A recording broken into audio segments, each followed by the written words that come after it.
Assalamualaikum warahmatullahi wabarakatuh. Saya Revaliskia Julianti dengan NIM C1C024059 akan menjelaskan materi tentang kredit pajak luar negeri PPh Pasal 24 dan angsuran PPh Pasal 25 orang pribadi dan badan.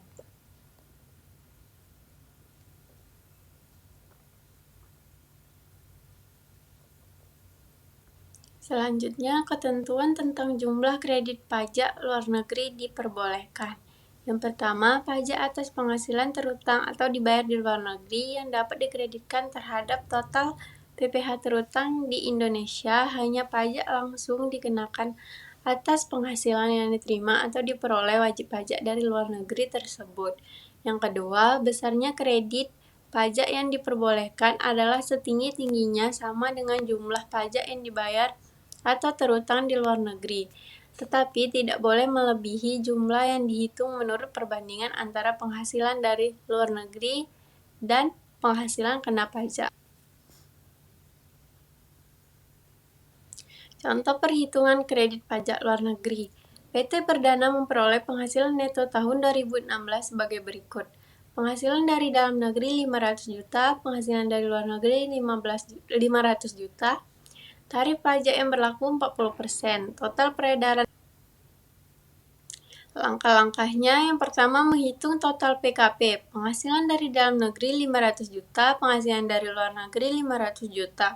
Jumlah penghasilan neto atau PKP-nya 1 miliar. Yang kedua, menghitung total PPh yang terutang, tarif PPh pasal 17 dikali penghasilan kena pajak 25% dikali 1 miliar sama dengan 250 juta. Yang ketiga, menghitung PPh maksimum dikreditkan sesuai perbandingan penghasilan.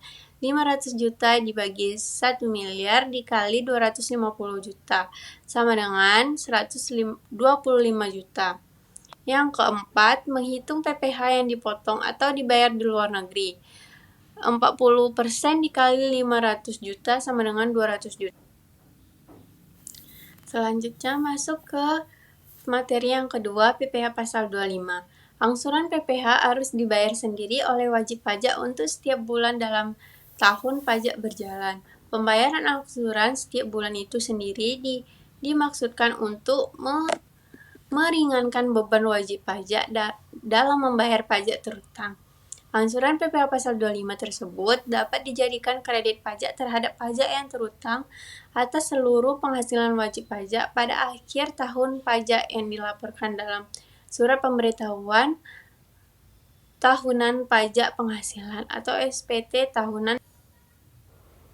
Selanjutnya, angsuran orang pribadi. Setiap wajib pajak orang pribadi yang memiliki penghasilan kena pajak di atas batas tertentu diwajibkan untuk membayar angsuran PPh Pasal 25. Perhitungannya, yang pertama, hitung jumlah pajak penghasilan yang terutang berdasarkan SPT tahunannya. Yang kedua, angsuran dihitung berdasarkan pajak terutang tahun sebelumnya atau estimasi tahun berjalan. Angsuran PPh 25 tahun ini dasar perhitungan angsuran ditambah 12 atau banyak jam bulan dalam bagian tahun pajak tahun lalu. Selanjutnya, angsuran untuk badan. Badan hukum diwajibkan untuk melakukan angsuran PPh Pasal 25. Angsuran ini dihitung berdasarkan pajak terutang pada tahun sebelumnya atau estimasi pajak terutang tahun berjalan. Contoh, pajak penghasilan yang terutang untuk PT Perdana berdasarkan Surat Pemberitahuan Tahunan Pajak Penghasilan tahun 2016 sebesar 125 juta. Pajak yang telah dipotong atau dipungut oleh pihak ketiga serta yang terutang atau dibayar di luar negeri dalam tahun 2016 sebagai berikut.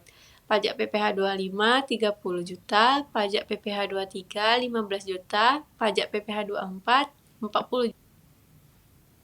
Kesimpulannya, secara keseluruhan baik kredit pajak luar negeri Pasal 24 maupun angsuran Pasal 25 memiliki peran penting dalam sistem perpajakan Indonesia. Kredit pajak luar negeri membantu mengurangi beban pajak untuk wajib pajak yang memiliki pendapatan dari luar negeri, sedangkan angsuran pajak memastikan pembayaran pajak yang lebih terencana dan teratur. Implementasi yang tepat dari kedua mekanisme ini mendukung keadilan perpajakan dan kepatuhan pajak yang lebih baik. Sekian materi yang dapat saya sampaikan. Saya tutup. Wassalamualaikum warahmatullahi wabarakatuh.